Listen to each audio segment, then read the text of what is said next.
तो हेलो दोस्तों, आज हम आपके लिए लाए हैं ह्यूमन बॉडी से रिलेटेड टॉप 25 क्वेश्चंस। तो वीडियो को लास्ट तक ध्यान से देखिएगा। अगर आप चैनल पर नए हैं तो चैनल को सब्सक्राइब करना ना भूलें। तो चलिए बिना देरी के वीडियो को शुरू करते हैं। तो आज का हमारा पहला सवाल है कि मानव शरीर की सबसे बड़ी हड्डी कौन सी है। तो जो मानव शरीर की सबसे बड़ी हड्डी है वो फीमर है, जो कि जांघ में पाई जाती है। तो यहाँ पर आपका ऑप्शन बी सही जवाब रहेगा। हमारा अगला सवाल है कि एक वयस्क मनुष्य के शरीर में कुल कितनी हड्डियां होती हैं। तो जो एक वयस्क मनुष्य के शरीर में कुल हड्डियों की संख्या जो होती है वो 206 होती है।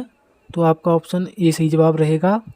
हमारा अगला सवाल है कि मानव शरीर का सबसे बड़ा अंग कौन सा है। तो जो मानव शरीर का सबसे बड़ा अंग है वो त्वचा है, और जो मानव शरीर का सबसे बड़ा आंतरिक अंग है वो लीवर है।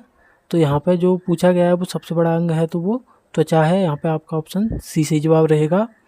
अगला सवाल है कि रक्त को शुद्ध करने का कार्य शरीर का कौन सा अंग करता है। तो जो हमारे खून को शुद्ध करने का कार्य करता है वो हमारी किडनी करती हैं। तो यहाँ पे आपका ऑप्शन सी सही जवाब रहेगा। हमारा अगला सवाल है कि मानव हृदय में कितने कक्ष होते हैं। तो जो हमारा हृदय होता है उसमें कुल 4 कक्ष होते हैं। तो आपका ऑप्शन सी सही जवाब रहेगा। अगला सवाल है कि शरीर की सबसे बड़ी ग्रंथि कौन सी है। तो जो हमारे शरीर की सबसे बड़ी ग्रंथि है वो लीवर है। तो यहाँ पे आपका ऑप्शन सी सही जवाब रहेगा। अगला सवाल है कि इंसुलिन का निर्माण शरीर के किस अंग में होता है। तो जो इंसुलिन का निर्माण होता है वो अग्न्याशय में होता है। तो आपका ऑप्शन बी सही जवाब रहेगा। अगला सवाल है कि कोशिका का पावर हाउस किसे कहा जाता है। तो जो कोशिका का पावर हाउस कहा जाता है वो माइटोकॉन्ड्रिया को कहा जाता है। तो आपका ऑप्शन सी सही जवाब रहेगा। अगला सवाल है कि मानव रक्त का पीएच मान कितना होता है। तो जो मनुष्य के खून का पीएच मान होता है वो 7.4 होता है। तो आपका ऑप्शन बी सही जवाब रहेगा। अगला सवाल है कि लाल रक्त कणिकाओं का निर्माण कहाँ होता है। तो जो लाल रक्त कणिकाओं का निर्माण होता है वो अस्थि मज्जा में होता है। तो आपका ऑप्शन बी सही जवाब रहेगा। अगला सवाल है कि शरीर का ब्लड बैंक किसे कहा जाता है। तो जो शरीर में ब्लड बैंक कहा जाता है वो प्लीहा को कहा जाता है। तो आपका ऑप्शन सी सही जवाब रहेगा। अगला सवाल है कि मानव शरीर में कितने गुणसूत्र होते हैं। तो जो मानव शरीर में गुणसूत्रों की संख्या होती है वो 46 होती है। अगर जोड़ों की बात की जाए तो वो 23 जोड़े होते हैं। तो यहाँ पे आपका ऑप्शन बी सही जवाब रहेगा। हमारा अगला सवाल है कि यूनिवर्सल डोनर यानी सर्वदाता रक्त समूह कौन सा है। तो जो सर्वदाता रक्त समूह है वो ओ नेगेटिव है। तो आपका ऑप्शन डी सही जवाब रहेगा।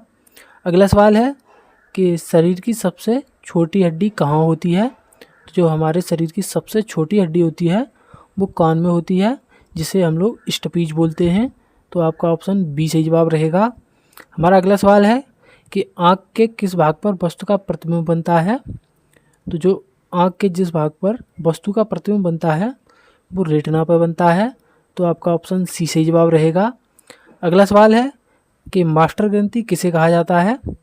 तो जो मास्टर ग्रंथि कहा जाता है वो पीयूष ग्रंथि को कहा जाता है। तो आपका ऑप्शन सी सही जवाब रहेगा। अगला सवाल है कि मानव शरीर का सामान्य तापमान कितना होता है। तो जो मानव शरीर का सामान्य तापमान जो होता है वो अगर फ़ारेनहाइट की बात की जाए तो वो 98.6 डिग्री फ़ारेनहाइट होता है। और वहीं अगर सेल्सियस की बात की जाए तो वो 37 डिग्री सेल्सियस होता है। तो यहाँ पे हमारा ऑप्शन ए सही जवाब हो जाएगा।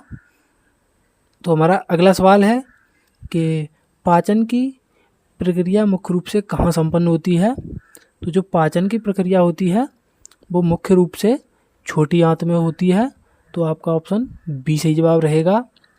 अगला सवाल है कि रक्त का लाल रंग किसके कारण होता है। तो जो हमारे खून का जो लाल रंग होता है वो हीमोग्लोबिन के कारण होता है। तो हमारा ऑप्शन बी सही जवाब रहेगा। हमारा अगला सवाल है कि शरीर में ऑक्सीजन का परिवहन कौन करता है। तो जो हमारे शरीर में ऑक्सीजन का परिवहन जो होता है वो लाल रक्त कणिकाएं करती हैं। तो हमारा ऑप्शन बी सही जवाब रहेगा। अगला सवाल है कि विटामिन ए की कमी से कौन सा रोग होता है। तो जो विटामिन ए की कमी से जो रोग होता है वो रतौंधी होती है। तो आपका ऑप्शन सी सही जवाब रहेगा। अगला सवाल है कि मानव मस्तिष्क का सबसे बड़ा भाग कौन सा है। तो जो मानव के मस्तिष्क का सबसे बड़ा जो भाग है वो सेरिब्रम है, जिसे परम मस्तिष्क भी बोलते हैं। तो आपका ऑप्शन सी सही जवाब रहेगा। हमारा अगला सवाल है कि शरीर की सबसे लंबी कोशिका कौन सी है। तो जो शरीर की सबसे लंबी कोशिका है वो तंत्रिका कोशिका है। तो आपका ऑप्शन बी सही जवाब रहेगा। अगला सवाल है कि मूत्र का पीला रंग किसके कारण होता है। तो जो मूत्र का पीला रंग होता है वो यूरोक्रोम के कारण होता है। तो आपका ऑप्शन सी सही जवाब रहेगा। आज का हमारा अंतिम सवाल है कि स्वस्थ मनुष्य का हृदय 1 मिनट में कितनी बार धड़कता है। तो इसका जवाब आपको कमेंट करना है। तो उम्मीद करते हैं आपको ये वीडियो पसंद आई होगी। अगर वीडियो पसंद आई हो तो वीडियो को लाइक करके और चैनल को सब्सक्राइब करना ना भूलें। मिलते हैं अगली वीडियो में, तब तक के लिए धन्यवाद।